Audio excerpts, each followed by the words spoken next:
Hello दोस्तों, नमस्कार। स्वागत है आपका। मैं उदय शंकर सोनी और आप देख रहे हैं अपना यूट्यूब चैनल सोनीज ट्यूटोरियल क्लासेस। आज हम लोग एडिटोरियल एनालिसिस के सीरीज में लेकर आए हैं 22 अप्रैल के द हिंदू एडिटोरियल का एनालिसिस। लेकिन उसके पहले आप अपने स्क्रीन पर देख रहे हैं एक इंफॉर्मेशन न्यू बैच का द हिंदू एडिटोरियल का, जो हमारे ऐप माई एग्जाम स्टडी पर स्टार्ट होने जा रहा है 1 मई से। ठीक है, इसमें 2 एडिटोरियल कवर किया जाएगा। एक तो करंट एडिटोरियल कवर किया ही जाएगा, जैसे अभी चल रहा है यूट्यूब पर, ये रहेगा कंप्लीट पीडीएफ और वीडियो दोनों। और एक और एडिटोरियल कवर किया जाएगा जो इस साल के शुरुआत है, एकदम 1 जनवरी से हम लोग कवर करेंगे। और उस एडिटोरियल के एनालिसिस के साथ उस एडिटोरियल पे बेस्ट कंप्लीट इंग्लिश सेट, जिसमें reading comprehension, cloze test, parajumble, common error, sentence improvement, synonyms, antonyms होंगे, वो भी आपको दिया जाएगा सॉल्व करने के लिए, और उसका वीडियो सॉल्यूशन। आने वाले एग्जाम्स के लिए ये बैच आपके लिए वरदान साबित होगा, ये मेरा वादा है आपसे। चाहे आप बैंक एग्जाम्स की तैयारी कर रहे हो या एसएससी एग्जाम्स के लिए आप सिंसियर हो, एनडीए हो, सीडीएस हो, हर एक एग्जाम में आपके लिए अमृतवान बनने जा रहा है ये बैच। तो ज्वाइन कर ले फटाक से। 1 मई से स्टार्ट होने वाले बैच को रजिस्ट्रेशन अभी से स्टार्ट है। और चलिए शुरुआत करते हैं आज के क्लास की। स्किप मत कीजिएगा, क्योंकि हर एक सेंटेंस में बहुत सारे इंपॉर्टेंट वर्ड्स, स्ट्रक्चर्स और ग्रामर रूल्स हम सिखाने जा रहे हैं। देखिए 21 का है, 21 मई का हमारे पास एडिटोरियल है और इसका हेडिंग है मैनेजिंग एन अपहीवल। अपहीवल एक नाउन है। अपहीवल का मतलब होता है कुव्यवस्था। कुव्यवस्था, इसको आप डिसऑर्डर कह सकते हैं। ठीक है, ऐसे अपहीवल तो अर्थक्वेक को, स्टॉर्म को, टेम्पेस्ट को भी कहते हैं, लेकिन यहाँ पर ये इस मीनिंग में यूज किया गया है। On universal vaccination. Universal vaccination क्या होता है? देखिए, अभी जब सरकार ने भारत में कोरोना वैक्सीन लगाने की बात करी थी, तो स्ट्रेटजी ये था भाई कि 45 साल से ऊपर के वे लोग जिनको मॉर्बिडिटी है, मतलब कोई बीमारी के वो शिकार हैं, जिनको होने की संभावना ज़्यादा है कोरोना, उनको लगाया जाएगा। और बाकी सबसे पहले फर्स्ट जो वॉरियर हैं, फर्स्ट लाइन वॉरियर थे, उनको लगाया गया, फिर 60 साल के ऊपर वालों को। तो इस तरह से उन्होंने बनाया था। लेकिन यूनिवर्सल वैक्सीनेशन जब होगा तो हर एज ग्रुप के हर एक व्यक्ति को लगाया जाएगा विदाउट एनी डिस्टिंक्शन और डिफरेंस। ठीक है, इसको सार्वभौमिक टीकाकरण कह सकते हैं, जिसमें सभी लोगों का टीकाकरण किया जाएगा। Tagline: universal vaccination is a necessary goal but India is nowhere near achieving it. Universal vaccination एक नेसेसरी गोल है, हर हालत में इस लक्ष्य को प्राप्त करना होगा, लेकिन इंडिया इसको अचीव करने के नजदीक कहीं भी दिखाई नहीं पड़ता है। A combination of panic, public pressure and comprehension of the magnitude of the crisis that India is in। एक कॉम्बिनेशन हो गया पैनिक का मतलब हद से ज्यादा डर, है ना। टेरर इसको कह सकते हैं, पैनिक को आप कह सकते हैं साइनोनिम्स के तौर पे टेरर। बाकी फियर तो होगा ही इसका साइनोनिम्स, लेकिन एग्जैक्ट साइनोनिम्स की बात करें तो पैनिक का मतलब होता है डर या आतंक। ठीक है, पब्लिक प्रेशर और comprehension of the magnitude of the crisis, मतलब किस साइज का, मैग्नीट्यूड मतलब साइज, विशालता, किस साइज का क्राइसिस है, इस बात की समझ। कौन सा क्राइसिस? जिसमें भारत अभी है, जिस क्राइसिस में भारत अभी है।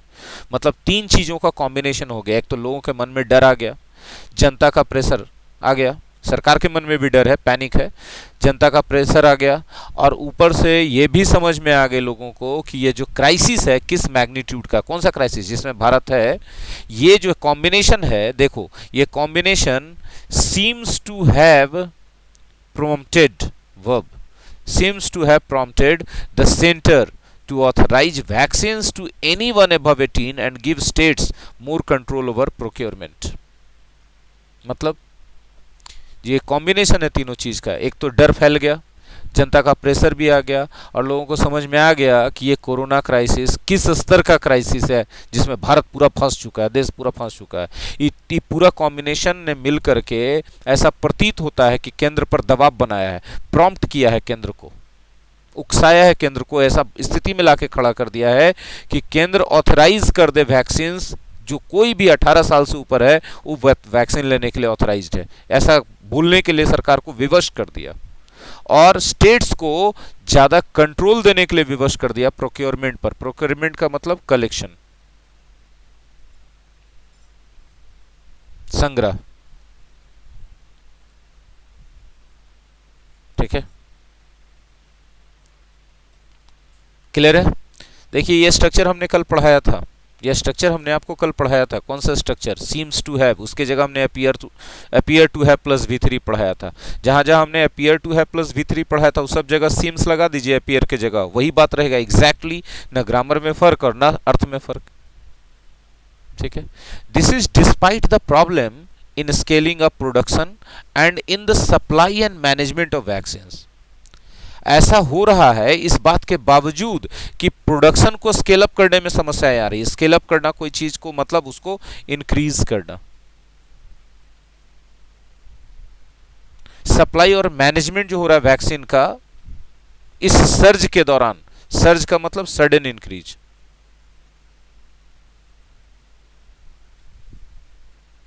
बूम, है ना, केसेस में जो सर्ज हो रहे हैं, सडन इंक्रीज हो रहे हैं, इसके दौरान जो सप्लाई में प्रॉब्लम्स आ रही है, जो वैक्सीन्स के मैनेजमेंट में प्रॉब्लम आ रही है और प्रोडक्शन को स्केल अप करने में जो प्रॉब्लम आ रही है, उसके बावजूद सरकार ने ऐसा किया कि सरकार ने प्रेशर में आ गई, सरकार प्रेशर में आ गई तीन चीजों के कारण। एक तो पैनिक हुआ, दूसरा पब्लिक प्रेशर हुआ और ये अंडरस्टैंडिंग आ गया। कंप्रीहेंशन मतलब अंडरस्टैंडिंग,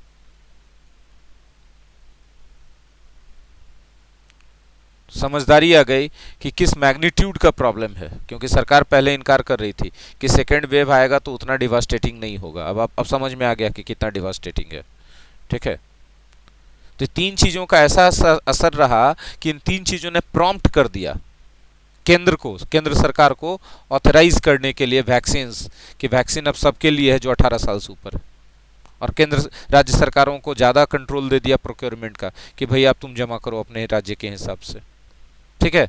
अब जरा देखिएगा यहां पर एक स्ट्रक्चर हम सिखाएंगे, है ना, प्रॉम्प्ट समबडी, उसके बाद 2+V1, प्रॉम्प्ट समबडी 2+V1 मतलब कि आप समबडी को ये वाला काम करने के लिए उकसा रहे हैं, हालात पैदा कर रहे हैं कि वो बेचारा कर ही दे ऐसा, ठीक है, उसको एनकरेज कर रहे हैं। तो यहां प्रॉम्प्ट का मतलब एनकरेज भी आप बोल सकते हैं, है ना। चलिए आगे बढ़ते हैं।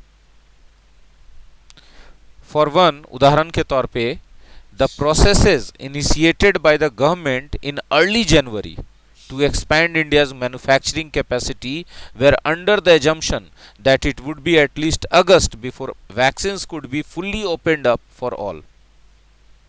जो प्रोसेस इनिशिएट किया गया था गवर्नमेंट के द्वारा शुरुआत में, जनवरी के शुरुआत में, ताकि भारत का मैन्युफैक्चरिंग कैपेसिटी, वैक्सीन के मामले में मैन्युफैक्चरिंग कैपेसिटी को एक्सपेंड किया जा सके, उसमें अंडर एजम्पशन था वो प्रोसेस अंडर एजम्पशन था। मतलब उसमें अनुमान लगाया जा रहा था कि कम से कम अगस्त तो हो ही जाएगा, कितनों भी तेज किया जाएगा प्रोडक्शन, तो अगस्त तक टाइम तो लगेगा ही लगेगा वैक्सीन को फुल्ली ओपन अप करने में सभी के लिए, ठीक है। इसमें कोई वर्ड है कठिन जो सिखाया जा सके? इनिशिएट का मतलब प्रारंभ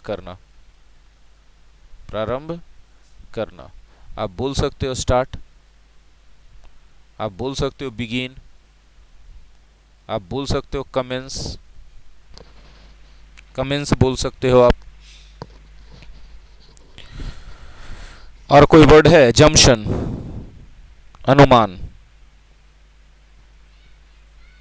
अनुमान आप लगाते हो तो आप गेस करते हो, इसका एक सरमाइज भी बोल सकते हैं।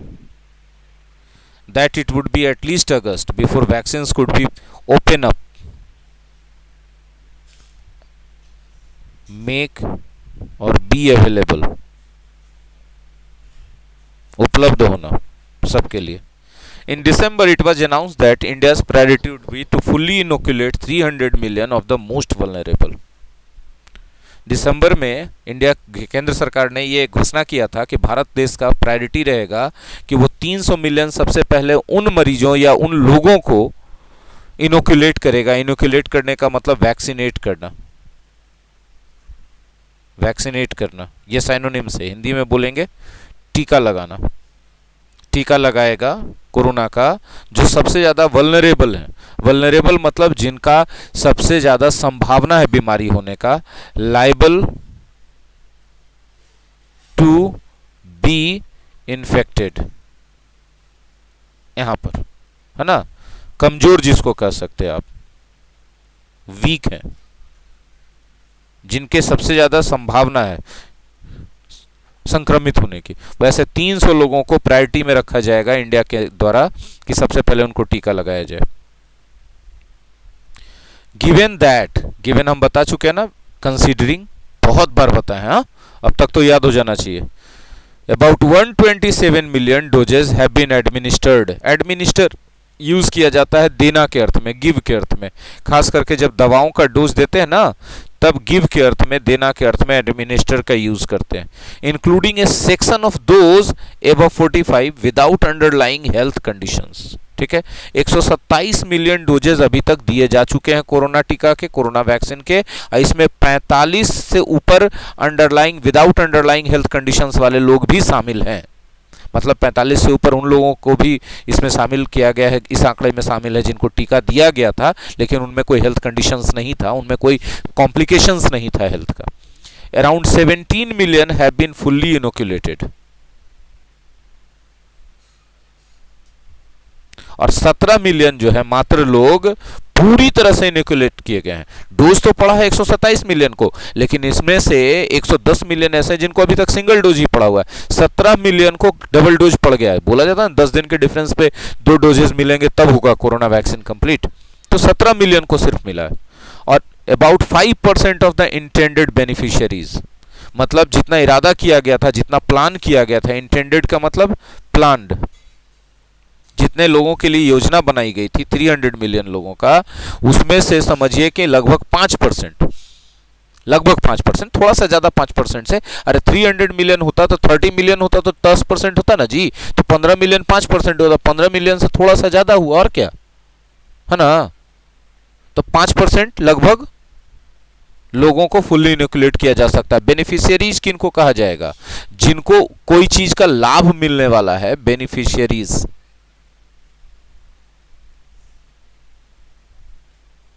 बेनिफिशियरी सिंगुलर नाउन है, इसका मतलब होता है one who gets benefit, one who is benefited, है ना, जिनको लाभ मिल रहा है वो बेनिफिशियरी है। बात समझ में आ रही है? और याद रखिएगा जब हम बेनिफिशियरी बोल रहे हैं जिनको लाभ मिल रहा है, वो बेनिफिटेड है, जो अच्छे से समझिएगा। तो इसको लाभार्थी हिंदी में कहेंगे, क्या कहेंगे? लाभार्थी। तो जो प्लान्ड लाभार्थी थे कि 300 मिलियन, उनमें से मात्र 5% को लगभग मिल पाया है। At the optimistic rate of 3 million doses a day. देखिए रेट 3 मिलियन प्रतिदिन के हिसाब से अगर रेट रखा जाए तो it would take at least 260 days, 260 दिन लगेगा आज से लेकर के, कि every adult to get at least a single shot. कि वैक्सीन में 2 शॉट है ना, तो उसमें से कम 1 शॉट मिलने में अभी से सभी लोगों को, देश के सभी लोगों को मिलने में 260 दिन लग जाएगा। 260 दिन का मतलब हो गया कि लगभग 1 साल, 105 ही दिन ना बचा भाई। अच्छा, इस रेट के आगे ऑप्टिमिस्टिक क्यों लगाया गया, ये एडजेक्टिव क्यों लगाया गया? अगर किसी चीज को ऑप्टिमिस्टिक रेट बोला जा रहा है तो मतलब उम्मीद किया जा रहा है कि इस रेट को मेंटेन अगर हम लोग कर पाए तो। कहीं रेट डाउन हो गया, या तो वैक्सीन के अवेलेबिलिटी नहीं रहने की वजह से, या लोगों में जागरूकता नहीं रहने की वजह से, या फिर जो प्रोसेस है वैक्सीन लेने का, रजिस्टर कीजिए वेबसाइट इस सब पर, तो ये भी एक बहुत बड़ा अड़चन बनेगा। क्योंकि गांव देहात के बहुत सारे लोग होंगे जिनको नहीं है अभी डिजिटल लिटरेसी, उन लोगों के पास कंप्यूटर लिटरेसी, उन लोगों के पास, तो वो भी एक हर्डल बनने वाला है। तो फिर भी अगर 3 million doses per day administer किए जाएं, ये ऑप्टिमिस्टिक रेट मान के चल लो कि भैया इतना हो जाएगा, तब 260 दिन लगेगा। 8 months ago India had begun a decline in daily infections. जाहिर सी बात है कम होना शुरू हो गया था दिल्ली के इन्फेक्शंस में। और इस हद तक, टू द एक्सटेंट, मतलब इस हद तक कि जनवरी तक इंडिया के लीडरशिप को, देश के प्रधानमंत्री और मुख्य मुख्य नेताओं को, स्वास्थ्य मंत्री को और देश के सभी लोगों को ऐसा लगने लगा था, बिलीव्ड, उनको लगने लगा था कि devastating second wave was unlikely, कि ये जो डिवास्टेटिंग, जो तहस नहस करने वाला विनाशकारी सेकेंड वेव कोरोना का अनलाइकली है। अनलाइकली मतलब नॉट पॉसिबल, नॉट पॉसिबल, ये नहीं आएगा देश में। सभी लोग ये मान के चल रहे थे। Going by its own policy बीच में लिखने का मतलब क्या हो गया कि जो नेता लोग अपना पॉलिसी बनाए थे उसके अकॉर्डिंग वो लोग सोच के चल रहे थे कि भैया डिवास्टेटिंग सेकेंड वेव तो आएगा ही नहीं कोरोना का। There is no other explanation why India, following the example of the US and the UK, did not tie up orders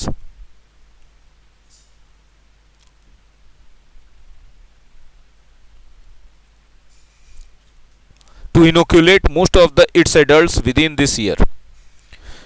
यह बात समझ से बाहर है। There is no other explanation, और कोई एक्सप्लेनेशन नहीं हो सकता है।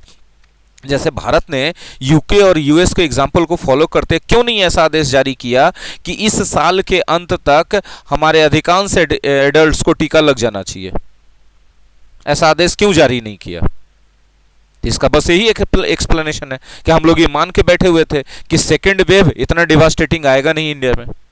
India also applied different standards waving critical. India ने डिफरेंट स्टैंडर्ड्स भी किया। वेव का मतलब होता है ऐसे तो छोड़ देना, त्याग देना, लेकिन यहां पोस्टपोन के अर्थ में यूज किया गया। पोस्टपोन या रेलिंक्विश भी बोल सकते हैं। रेलिंक्विश, रेलिंक्विश का मतलब त्याग देना, रेलिंक्विश का मतलब त्याग देना। ठीक है। कोवैक्सीन के लिए भारत ने क्रिटिकल ट्रायल्स को त्याग दिया, बोला कि नहीं करने की जरूरत नहीं है, लेकिन हैविंग स्ट्रिंजेंट रिक्वायरमेंट्स, और कठोर कानून लगा दिए।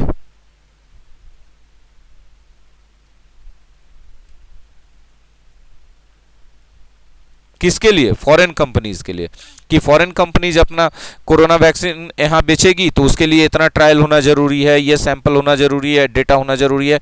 स्ट्रिंजेंट, स्ट्रिंजेंट का मतलब वेरी स्ट्रिक्ट, वेरी स्ट्रिक्ट। और रिक्वायरमेंट्स का मतलब कानून, लॉ। ठीक है। ऐसे रिक्वायरमेंट का मतलब जरूरत होता है, तो उनको जरूरत जो था यहां पर आकर के बेचने के लिए फॉरेन कंपनीज को, और या बनाने के लिए, उसके लिए बहुत कठोर कठोर नियम लगा दिए। और जो कोवैक्सीन था उसके लिए कोई क्रिटिकल ट्रायल भी नहीं करवाया। द सप्लाई लाइन्स आर दस इनएडिक्वेट। इनएडिक्वेट का मतलब होता है, इनएडिक्वेट का मतलब होता है नॉट सफिशिएंट, अपर्याप्त। तो सप्लाई लाइन क्या हो गया? अपर्याप्त हो गया। जाहिर सी बात है, कमी हो जाएगा, अपर्याप्त। ठीक है।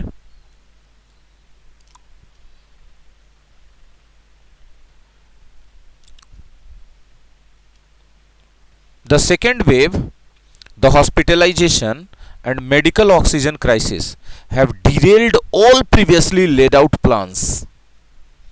मतलब बहुत सारा चीज का कॉम्बिनेशन हो गया ना। सेकेंड वेव आ गया एकदम डिवास्टेटिंग तरीके से, हॉस्पिटलाइजेशन ज्यादा होने लगा लोगों का, मेडिकल ऑक्सीजन का क्राइसिस हो गया। इन सब चीजों ने डिरेल करके रख दिया, पटरी पर से उतार के रख दिया जो पहले से प्लान तैयार किया गया था। यहां पर एक फ्रेज हम सिखाएंगे, ले आउट ए प्लान। ले आउट अ प्लान मतलब योजना तैयार करना। जो पहले से लेड आउट प्लान था, तैयार किया हुआ योजना था, उसको एकदम डीरेल करके रख दिया है। किसी योजना को डीरेल करने का मतलब होता है उसको पटरी पर से उतार देना। योजना जो जैसा बना था वैसा चल नहीं पाया क्राइसिस के कारण। Opening up vaccine for all, सबके लिए वैक्सीन अवेलेबल करवाना May 1 को, एंड लेटिंग स्टेट्स निगोशिएट और लेट समबडी डू। देखिए एक स्ट्रक्चर आया है, late somebody plus V1 means होता है allow somebody plus 2 plus V1। मतलब होता है कि समबडी को 2 प्लस V1 वाला काम करने देना, वाला काम करने की अनुमति दे देना, काम करने की अनुमति दे देना।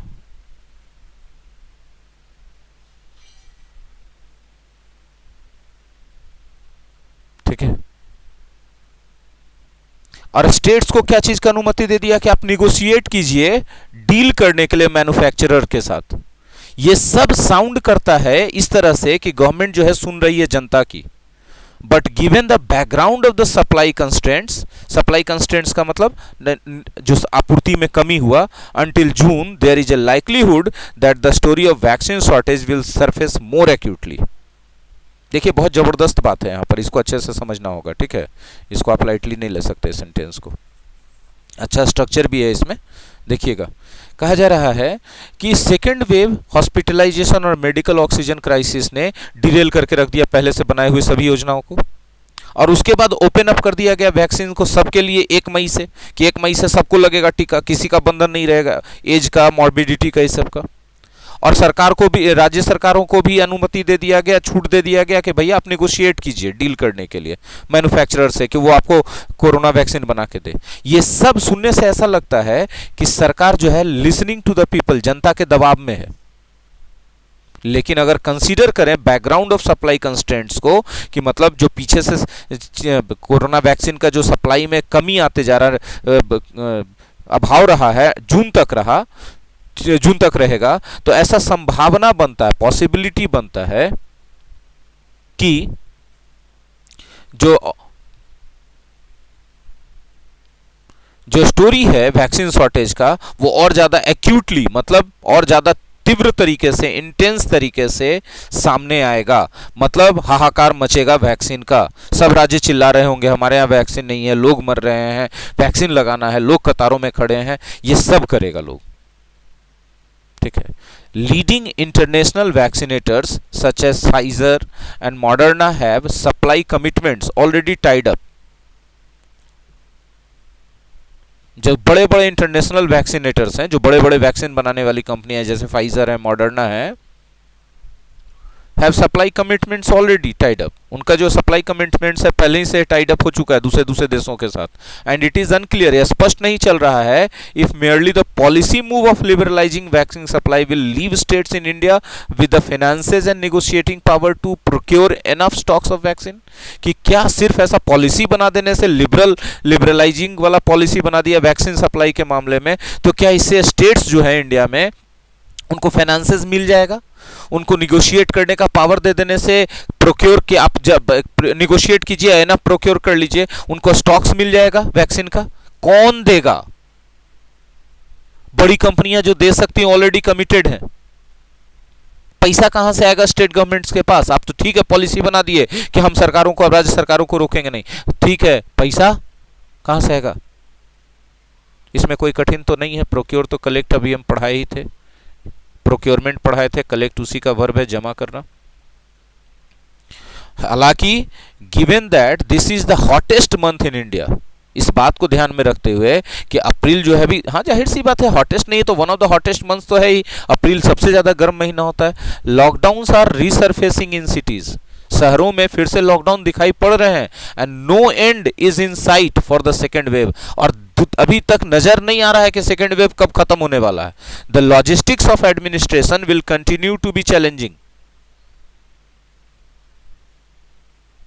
It was always going to be impossible to rapidly inoculate a nation of a billion। जाहिर सी बात है यह हमेशा इम्पॉसिबल है, बिलियन आबादी जिस देश में रहेगी वहां तेजी से सोचिएगा इनोकुलेट कर दें, ये बहुत बड़ा चैलेंज बनने जा रहा है, असंभव हो जाएगा। बट केओस का मतलब होता है वही डिसऑर्डर, कुव्यवस्था या अव्यवस्था। And confusion which now seem inevitable. Inevitable है मतलब अपरिहार्य है, उसको टाला नहीं जा सकता है, उसको टाला नहीं जा सकता है, अनअवॉइडेबल है। ये पीडीएफ आपको डेली दिया जा रहा है टेलीग्राम पर, जो एनोटेटेड पीडीएफ है मेरा लिखा हुआ, ये आपको डेली टेलीग्राम पे दिया जा रहा है जब जब क्लासेस चल रहे हैं, उस हर क्लास का, ठीक है। तो rapidly included nation of billion, but chaos and confusion which now seem inevitable could have been averted. उसको टाला जा सकता था, इसको अवॉइड किया जा सकता था। अवॉइड का मतलब होता है अवॉइड करना, टालना, खास करके कोई बुरी स्थिति को टालना होने से पहले। With some foresight and planning, यदि कुछ थोड़ी सी दूरदर्शिता लगाई जाती, दूरदर्शिता लगाई जाती सरकार के द्वारा, तब इसको टाला जा सकता था। प्रूडेंस बोल सकते हैं इसको, विजडम बोल सकते हैं इसको सिनोनिम्स के तौर पे। Pragmatism and preparedness should replace hope. लोग जो उम्मीद बांध के बैठे हैं ना, उसके जगह पर व्यवहारिकता लाई जानी चाहिए थी। प्रैग्मेटिज्म का मतलब होता है प्रैक्टिकलिटी, व्यवहारिकता लाई जानी चाहिए थी और तैयारी रहनी चाहिए थी। That runs on nothing more than hype. ये जो होप है हम लोगों का, ये सिर्फ हाइप पर चल रहा है। उसके जगह प्रैग्मेटिज्म होना चाहिए था कि वाकई में व्यवहारिक रूप में क्या कदम उठाया जाना चाहिए और उसकी तैयारी होनी चाहिए थी उन कदमों की। भैया खत्म हो गया। इस तरह आपको 2 एडिटोरियल मिलेगा इस बैच में, जो 1 मई से हम लोग स्टार्ट करने वाले हैं। इस बैच में 2 एडिटोरियल मिलेगा, पीडीएफ और वीडियो। और ये तो करंट वाला है, ये करंट वाला चल रहा है, और जो प्रीवियस जनवरी वाला स्टार्ट करेंगे उस एडिटोरियल पे डेली एक कंप्लीट सेट ऑफ इंग्लिश होगा, जिसमें कॉम्प्रिहेंशन होगा, क्लोज टेस्ट होगा, पाराजंबल होंगे, कॉमन एरर्स होगा, सेंटेंस इंप्रूवमेंट होगा, सिनोनिम्स एंटोनिम्स होंगे। ठीक है। अब दोनों तरह के स्टूडेंट्स के लिए बैच यूजफुल होगा, जो बिगिनर्स हैं उनके लिए भी, और जो वेटरन्स हैं, जो थोड़े दिनों तक तैयारी 1 साल 2 साल कर चुके हैं और इंग्लिश उनके लिए आफत बना हुआ, उनके लिए भी। दोनों का स्ट्रेटजी सेम बैच में अलग होगा। जो बिगिनर्स हैं, फ्रेशर्स हैं, वो पहले न्यूज़पेपर एडिटोरियल का मेरा एनालिसिस देखेंगे वीडियो, उसके पीडीएफ से वोकैबुलरी अपना स्ट्रांग करेंगे और उसके बाद दिए गए सेट को सॉल्व करेंगे। और जो एक्सपीरियंस होल्डर्स हैं, जो पहले से तैयारी कर रहे हैं, वो अगर इस बैच को ज्वाइन करते हैं तो वो पहले सेट सॉल्व करेंगे एडिटोरियल पे और तब एडिटोरियल एनालिसिस देखेंगे कि उनसे कहां चूक हो रही है। अगर आपको एडिटोरियल एनालिसिस अच्छा लगा हो तो लाइक कीजिएगा, अपने दोस्तों के साथ शेयर कीजिए, कमेंट में अपना ओपिनियन जरूर बताइए और ज़्यादा से ज़्यादा लोगों तक पहुंचाइए। अगर आप सोनीज ट्यूटोरियल क्लासेस चैनल पर पहली बार आए हैं, चैनल विजिट कीजिए। सिर्फ ये ही नहीं, ऐसे बहुत सारे सेगमेंट्स हैं जो आपको बहुत मदद करेंगे आपकी तैयारी में अंग्रेजी की, चाहे आप किसी एकेडमिक एग्जाम की तैयारी कर रहे हो या कॉम्पिटिटिव एग्जाम की। अगर आपको लगे कि ये चैनल आपके काम का है तो जरूर सब्सक्राइब कीजिए, बेल आइकॉन को हिट कीजिए और अपने मोबाइल के सेटिंग्स में जाकर यूट्यूब नोटिफिकेशन को ऑन कर लीजिए। धन्यवाद।